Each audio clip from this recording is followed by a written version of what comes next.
देखिए, आज के समय में बहुत सारे पेशेंट ऐसे आते हैं जो बहुत बड़ी मिस्टेक करते हैं, उनको मालूम ही नहीं होता है। तो ये वीडियो केवल एक जनरल इन्फॉर्मेशन के लिए है जिससे आप लोग भी ध्यान रखें, आपका ट्रीटमेंट सही चल रहा है या फिर नहीं चल रहा है। देखिए, एक पेशेंट आई है अभी मेरे पास, लगभग 70 साल एज है उनकी और उनको शरीर में सूखी खुजली है, ड्राई इचिंग रहती है उनको। धूप में जाएँगी तो बढ़ जाएगी और रात में सोएँगी तो बढ़ जाएगी, कुछ चटपटा या तीखा खा लेंगी या गरम खा लेंगी तो उनकी जो खुजली है बढ़ जाएगी। तो हम लोगों को पता है भई, सिंपल भाषा में हम बोल सकते हैं कि शरीर के अंदर पित्त बढ़ा हुआ है।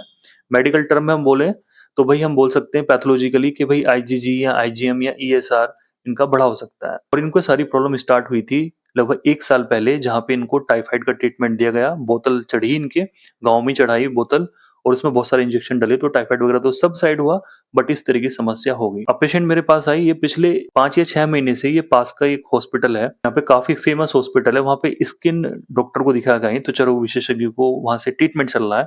तो मेडिसिन लाई है मेरे पास। मेडिसिन देखी मैंने तो उसमें केवल एक एविल की गोली लगी हुई है, सुबह खाली पेट का कैप्सूल लगा हुआ है और एक केवल बॉडी लोशन लगा हुआ है। तो अब क्या हो रहा है कि पेशेंट टैबलेट तो खा रही हैं, वो डेली खा रही हैं। जिस दिन नहीं खाती उनको खुजली हो जाती है। उन्होंने खुद बताया कि भई डॉक्टर साहब, मैं अगर 2 दिन या 1 दिन टैबलेट ना खाऊँ तो मेरे शरीर में सूखी खुजली स्टार्ट हो जाती है। बट अब उस मेडिसिन से क्या हुआ, उनकी आँखों में पूरी वाली सूजन आ गई है। उनका चेहरा फूला-फूला हो चुका है। बहुत सारी समस्या उनके चेहरे में देखने में लग रही हैं, जबकि ऐसे बिल्कुल भी पहले नहीं हो रहा था। तो अब इसका रीज़न क्या है? सबसे पहली बात आप ये समझिए, जो चीज़ मैंने आपको बताई है कि अगर किसी पेशेंट का पित्त बढ़ा हुआ है तो वो इंटरनली मेडिसिन जाएँगी, सारी जड़ तक जाएँगी मेडिसिन, तब जाके पेशेंट ठीक हो सकता है। आप एविल, सिट्राजिन, लिवोसिट्राजिन या मोन्टिएलसी इस तरह की जो या एलेग्रा जो टैबलेट्स होती हैं, ये केवल आपको रिलीफ देती हैं, टेम्परेरी रिलीफ देती हैं कि भई मुझे खुजली हुई, मैंने इनको खा लिया, तो आपको इंस्टेंट रिलीफ मिल जाएगा। तो ये चीज़ें होती हैं कि आपको एक्यूट कंडीशन हुई है कि हाल-फिलहाल में प्रॉब्लम हुई है, तो उसके लिए बहुत बढ़िया होती है। बट आप इनको रेगुलर में यूज़ करते हैं तो भई आपकी बॉडी में जाके कहीं न कहीं ये साइड इफ़ेक्ट कर सकती हैं।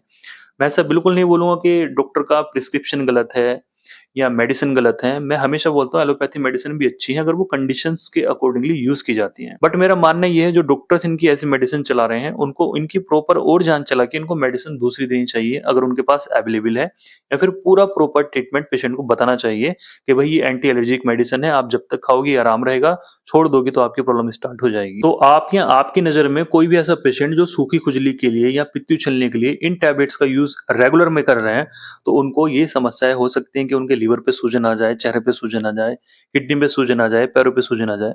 जबकि वो अगर 2 साल तक भी ये दवाइयाँ खाएँगे, उन माताजी को मैंने बोला कि अगर आप अगले 1 साल तक भी दवाई खाओगी ना और 1 साल बाद जब आप ये गोलियाँ छोड़ोगी, एविल और ये जो आप चीज़ें खा रही हो, डेक्सामेथासोन खा रही हो, तो आपकी जो स्थिति है वहीं की वहीं मिलेगी और इसके सब साइड में आपकी जो और चीज़ें हैं वो भी गड़बड़ हो सकती हैं। ये पेशेंट को डराने वाली बात नहीं होती, केवल एक समझाने वाली बात होती है कि आपको ये चीज़ें नहीं करनी है, इनको अवॉइड करना है। बहुत ही ज़्यादा सीवियर खुजली वगैरह होती है, तो ये आप इनको यूज़ कीजिए, अदरवाइज़ आप मेरी मेडिसिन स्टार्ट कर सकती हैं।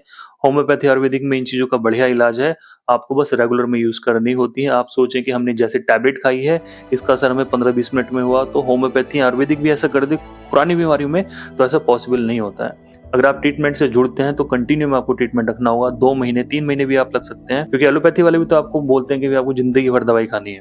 तो कम से कम होम्योपैथी डॉक्टर की 3-4 महीने तो दवाई आप खा के चलिए। तो बस आज का वीडियो हम यहीं खत्म करते हैं। आपकी नज़रों में कोई ऐसा पेशेंट है तो उसको आप इस वीडियो को ज़रूर शेयर कीजिए जो इन मेडिसिन के ऊपर डिपेंड है। नमस्कार।